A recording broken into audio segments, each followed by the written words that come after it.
It is really difficult to define the term supercar. In order to categorize a car as a supercar, lots of essential factors are necessary. The engine is one of the most important among them.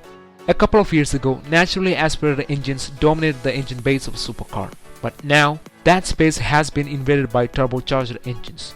Now there are only a handful of naturally aspirated supercars left in the market. Today we will look at some of the best naturally aspirated supercars with the highest specific output. So without any further ado, let's get started. Number 10 is the Lamborghini Aventador SV with 113 brake horsepower per liter. Even after 6 years since its introduction, the demand for this flagship V12 Lamborghini has never showed a sign of diminishing. The Aventador is the closest thing to a fighter jet on road that you can buy today. The SV is the more capable version of the already outrageous Aventador. In fact, the Super Veloce was so capable that it came scarily close to 918's lap time at the Nürburgring. Number 9 is the Audi R8 V10 Plus with 115.7 brake horsepower per liter. The Audi R8 is the most popular and exciting car that Audi has ever produced. Everyone doubted whether Audi would be able to replicate the same experience with the new generation car, but they did it wonderfully. With a quattro 4-wheel drive system and a screaming 5.2-liter V8 producing over 600 brake horsepower, this Audi supercar is capable of producing some hypercar-crunching numbers. Number 8 is the Ferrari F12 TDF with 122.2 brake horsepower per liter. The Berlinetta was Ferrari's answer to the Lamborghini's Aventador, so naturally the F12 TDF is the direct opponent of the Aventador SV. This special edition Ferrari uses the same Enzo-derived 6.3-liter V12 powering the already scary Berlinetta. This time it produces a little bit more power, 770 brake horsepower to be exact. Number 7 is the Porsche 911 GT3 RS with 123.3 brake horsepower per liter. The GT3 RS is the hardcore version of the already potent GT3. It's got all the bells and whistles to easily chew up its bigger rivals. Unlike its GT3 brother, RS uses a 4-liter flat 6 producing 493 brake horsepower. This flat 6 can rev up to a sky-high 8500 RPM.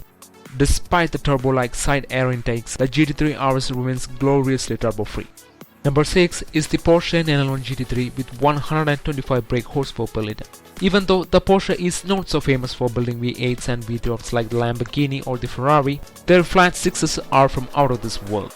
It is the signature feature of their flagship 911. You can get this engine in a variety of displacement and power figure configurations. Here in the 911 GT3, you will find a 3.8-liter flat 6 producing 475 brake horsepower.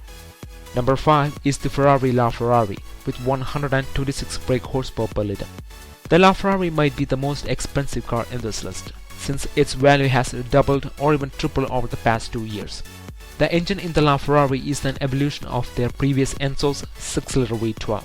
This 6.3-liter V12 produces 789 brake horsepower, making this engine by far the largest and the most powerful among the holy trinity of hypercars.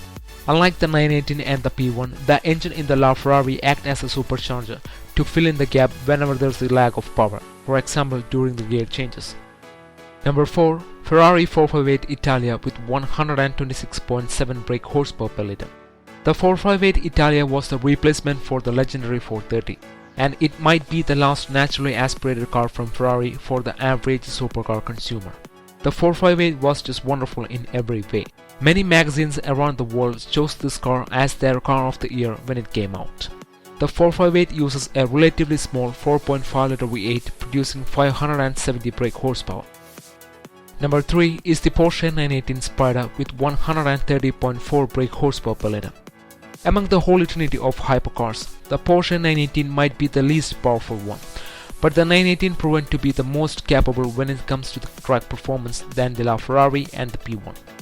The lap time of 6 minutes and 57 seconds at the Nürburgring is the true testament of 918's capability. The 918 uses a 4.5-liter V8 producing 600 brake horsepower combined with the 2 electric motors producing 275 brake horsepower, giving the car a combined output of 875 brake horsepower. Number 2 is the Ferrari 458 Speciale with 132.7 brake horsepower per liter. The stripped down version of the Ferrari's lovely 458 was a track monster. The 458 Speciale uses the same 4.5-liter V8 in the Italia, but this time producing a mighty 602 brake horsepower. That kind of power combined with a 200 kg of weight reduction made the car a hoot to drive both on road and track. And finally, number 1, the Pagani Zonda R with 133.3 brake horsepower per liter. The Pagani is known for building cars which can best described as work of art. I don't think that there's any other supercar which is as exquisite as Pagani. But their cars are not always like that. Sometimes they go all out mental and create something completely out of this world. The Zonda R was such a creation. This track monster had a 6-liter AMG built V8 producing 800 brake horsepower, but it was the weight that stunned everybody.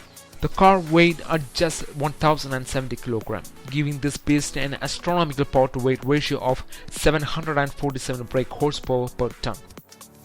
If you guys enjoyed this video, please hit that subscribe button. A comment and a like will be much appreciated. See you guys next time. Bye.